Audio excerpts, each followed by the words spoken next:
కార్యక్రమాలతోనే ఒక పండుగ వాతావరణం ఉంటుంది.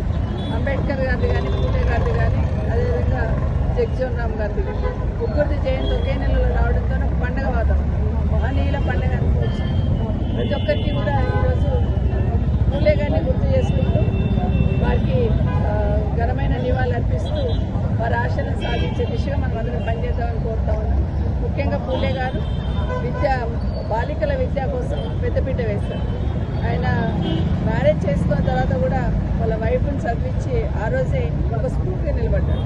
అదే స్ఫూర్తి కొనసాగించాలనే ఆలోచన ఏ ప్రభుత్వానికైనా ఉండాలి. అదే ఆలోచన కేసీఆర్ గారు చేశారు. ఒక 1000 గురుకులాలు పెడితే 600 స్కూళ్ళు అమ్మాయిల కోసమే పెట్టారు స్పెసిఫిక్గా. ఎందుకంటే అమ్మాయిల చదువు పెద్దపీట వేయాలని.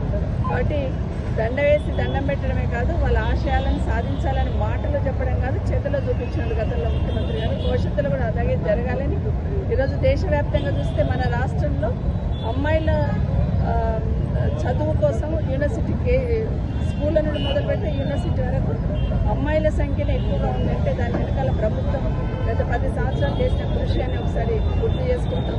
తల్లిదండ్రులను కూడా అభినందించాలి. అమ్మాయిలను బాగా చదివిస్తున్న సందర్భంలో అదే పూలే గారి ఆశయాన్ని సాధించిన దిశగా అందరూ కూడా అడుగు వేద్దాం. మరొకసారి అందరికీ కూడా శుభాకాంక్షలు.